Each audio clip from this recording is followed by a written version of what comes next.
በስመ አብ ወወልድ የገብርኤል ስጦታ ብሎ ታክሲ ላይ ይጽፋል።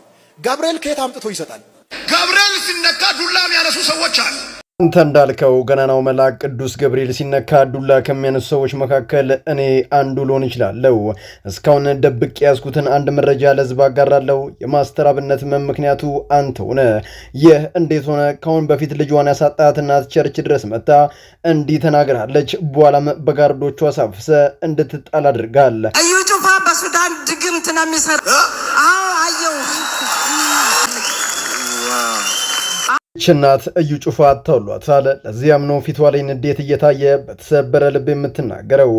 ምንድነው የተፈጠረው? ለምንድነውስ መልካም የሚሰሩትን እያሳደደ ማጥፋት የተፈለገው ስለሚለው ቁልፍ የሆነ መረጃ አስጣችኋለሁ። ይህ ቪዲዮ በርካቶች ጋር እንዲደርስ ህዝቡም እንዲነቃ ላይክ፣ ሼር በማድረግ አሰራጩ። ትልቁ ሰው እየተጎዳበት ያለው ስልኩ ነው። እኔም አንተም ሁላችንም ጨምሮ እጅግ በጣም እየገደለን ያለ ጉዳይ ነው። ዶክተር ሮዳስ ተከሰሰ። በርካታ ምርምሮችን በማድረግ ከዛ በተጨማሪም ስለ ውሃ መጽሐፍትን በማሳተም አለፍ ሲልም በሚያደርጋቸው ኢንተርቪዎች ላይ ሁሉ ለወጣቱ ጠቃሚ ነገሮችን የሚናገረው ዶክተር ሮዳስ መከሰሱ እየተሰማ ሲሆን ከሱ ማጠናከር ለምን አስፈለጋቸው በዝርዝር እንመለከታለን። በዚህ ሰዓት አስደሳች ሰበር ዜና በእስር ላይ በሚገኙት የአማራ የፖለቲካ ልሂቃንን በሚመለከት እየተሰማም ይገኛል። የህዝብ ተወካዮች ምክር ቤት አባሉ አቶ ክርስቲያን ታደለና የአማራ ክልል ምክር ቤት አባሉ አቶ ዮሐንስ ቧያለውን በይቅርታ ለመፍታት አስፈላጊ ቅድመ ሁኔታዎችን የማሟላት ስራ እየተሰራ እንደሆነ ከመንግስት በኩል እየወጡ ያሉ አንዳንድ መረጃዎችን በዚህ ሰዓት እያመላከቱ ይገኛሉ። የምስራች እንኳን ደስ ያላችሁ፣ እንኳን ደስ ያለን። በመጨረሻም የፖለቲካ እስረኛ የሆኑት የህዝብ ተወካዮች ምክር ቤት አባሉ አቶ ክርስቲያን ታደለና ዮሐንስ ቧያለውን ለመፍታት የተዘጋጀው ረቂቅ በባለስልጣናቱ እየተደረጉበት ወደ መሬት ለመውረድ አንድ ፊርማ ብቻ ቀርቶታል። በዙሪያም መረጃዎችን ሰጣችኋለሁ። ሰላም በመላው ዓለም ላይ የምትገኙ ውድ ቤተሰቦቼ እንዴት ናችሁልኝ? እኔ ደህና ነኝ። ቸሩ መድኃኔዓለም የተመሰገነ ይሁን። በዘርቁታችን እጅግ በጣም አዝናኝና ቁም ነገር አዘል ቪዲዮዎችን ይዤላችሁ መጥቻለሁ። ከእናንተ የሚጠብቀው እንደተለመደው ቪዲዮ ላይክ እና ሼር ማድረጋችሁን አትርሱ። ዳይ ወደለት ቪዲዮ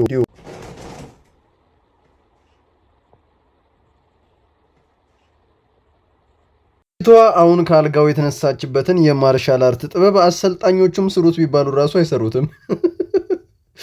መንጉር ነው ወገን። ይሄ ነገር አብዛኞቻችን አበሻን ፋሚሊ ቤት ውስጥ ይስተዋላል። እናቶቻችን እና አባቶቻችን ያው እንደሚታወቀው ጀግና ሲበዛም ታታሪ ናቸው። ከነጋ በኋላ እንቅልፍ ስንፍና ነው እነሱ ጋር። ታዲያ ይህ አመለካከታቸው እነሱ ከአልጋ ከነቁበት ሰዓት በኋላም ልጆቻቸው ቤተሰቡ እንዲነሳ ይፈልጋሉ እና በተደጋጋሚ ተቀስቅሳ ከተነሳች በኋላ የተኛች እህታችን የእናቷን ድምፅ ስትሰማ በድንጋጤ የተነሳ ቁጭ ያለችበት መንገድ ዘይገርም ነው። ብቻ የሳይ አትመጭም እንዴ አንቺ? ጀምሩ እመጣለሁ። እኔ ጀምሩ አልኳችሁ አይደል? እደርስባችኋለሁ። ጀምሩ። ይኸው ጨረስኩ። ጀምሩ። ኧረ እኔ ምግቡ ቀዘቀዘ። ይኸው ጨረስኩ። መጣሁ። ይኸው ጀምሩ። ችግር የለም እናንተ ለእናንተ እንዴ ከበላሽ በኋላ አሰሪም እንዴ? ይኸው ደረስኩባችሁ። ጀምሩ። ችግር የለም። ጨረስኩ። ችግር የለም። ጀምሩና ጀምሩ። እኔ ትንሽ ነው የቀረኝ እያሉ ሳይበሉ ሰዓቱ የሚድባቸው ነገርስ የምር እናት አባቶቻችን ጀግና ጠንካራው ነው ተሰርተዋል። ለስራ ያላቸው ፍቅር እስከ መቃብር ነው። ከምግብ በፊት ስራን ያስቀድማሉ።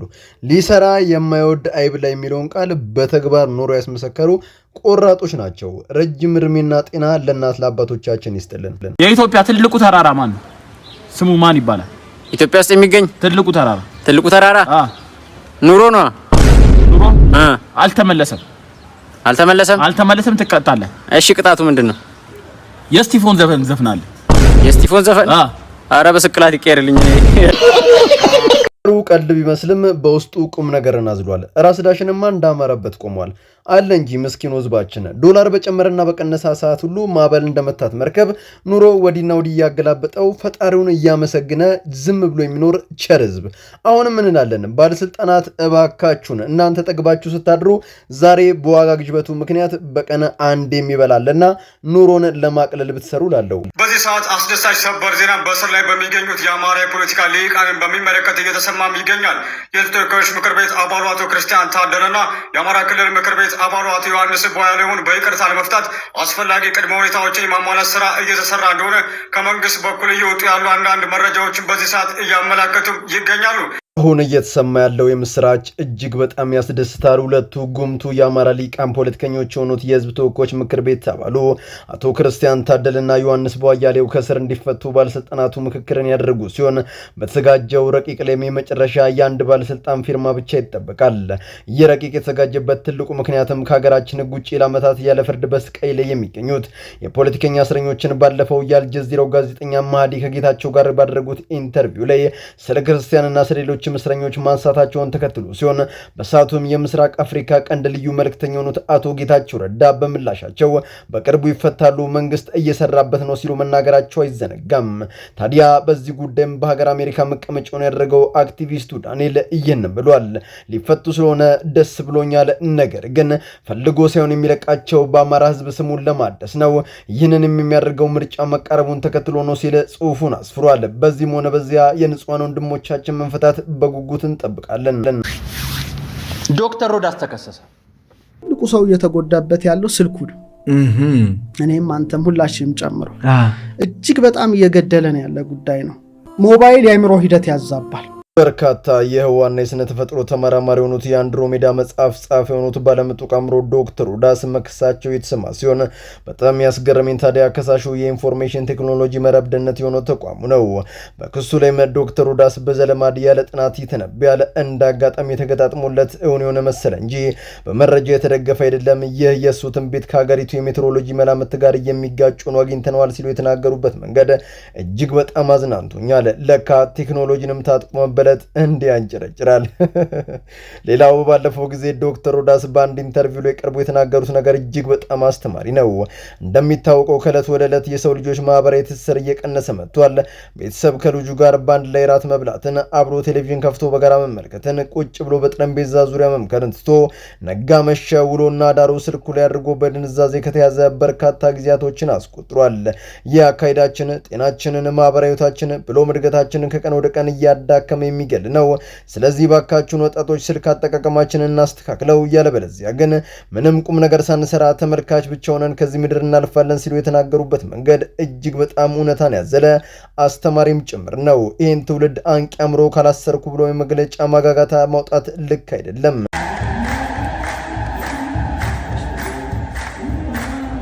ገብርኤል ስጦታ ብሎ ታክሲ ላይ ይጽፋል። ገብርኤል ከየት አምጥቶ ይሰጣል? በስመ አብ ወወልድ ወመንፈስ ቅዱስ። ገብርኤል ሲነካ ዱላ የሚያነሱ ሰዎች አሉ።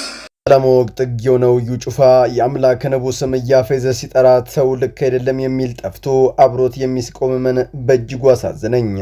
አላወቁትም እንጂ ይህ ስም መላእክት በፍርሃት በመንቀጥቀጥ ዘወትር ጠዋትና ማታ ቅዱስ ቅዱስ ቅዱስ እያሉ የሚያመሰግኑት የተጣሉ አውሬም ገና ስሙን ሲሰማ የሚገባበት የሚጠፋው ለታመሙት መድኃኒት፣ ላዘኑት መጽናናት፣ ለወደቁት መነሳት መሆን ጉልበት የሚሆን የፍጥረታት ሁሉ ባለቤት እጹብ ድንቅ ስም ነው። ዛሬ ግን እነዚህ አዋቂዎች ነጋዴ ነቢያቶች ዛሬ ላይ በስሙ መነገድን ቢዝነስ ካደረጉ እነሆ ውሎ አድሯል። ለዚያም ነው እግዚአብሔርን ከምድራዊ ጥቅም ጋር ብቻ በማቆራኘት ወደ አካውንት ሚሊዮኖች ሲገባ የው ወደ ውጭ ስትወጣ በራይ ፈጣሪ ያሳይኛሉ በአሰን ትንቢት ምክንያት የማይጨበት ተስፋን እየሰጡ ብዙዎችን አጥፍተዋል።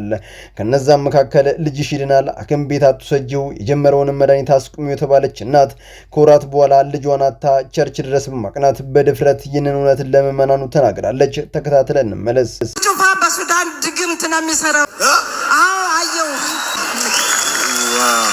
ጩፋ ሲባል እኮ ቀጥ ብሎ ከቆመበት እንዲህ የሚል ሰዋል አገልግሎት የሰውን ስሜ በራሱ ተጽዕኖ ይፈጥራል። እናት ይህንን በተናገሩ በሴኮንዶች የሰማይ ስባሪ የሚያሉት ጋርዶች አፋፍሶ ነበር ያወጧቸው።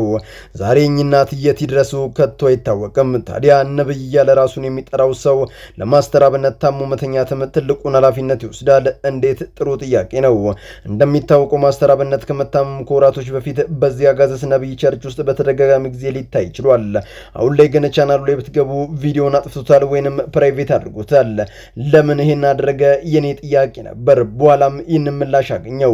ከአሁን ቀደም እንደነገርኳችሁ እዩ ጩፋ በውጭ ከሚገኙት ከሉተራኑ ማህበር ጋር ጥብቅ የሆነ ግንኙነት አለው። በርካታ ዶላሮችም በሱ ላይ ኢንቨስት ያደርጋሉ። አላማቸውም አንደኛ ተዋህዶ ማደከም፣ ልጆቿን በገንዘብ እያታለሉ መውሰድ፣ በተለይም ታዋቂ የሆኑትን በሌላ በኩልም ለትውልዱ በመልካም አርአያ የሚያንጹ መልካም ስራ የሚሰሩትን ደግሞ በለመዱት የሱዳን ድግምት ባጭር ማስቀረት ትልቁ ተልኳቸው ነው። ለዚያም ያ ባለደግ ሩሩ ልብ ማስተር አብነት እሱ ቸርች ከተመላለሰ በኋላ ጤናውን አጥቶ የተኛው። ደስ የሚለው ነገር ግን ማስተር አብነት በኦርቶዶክሳውያን አባቶች ጸሎት እየተደረገለት የሰሚነሽንም ጸበል እየጠጣ በጥሩ የጤና ሁኔታ ላይ ይገኛል። ተመስገን።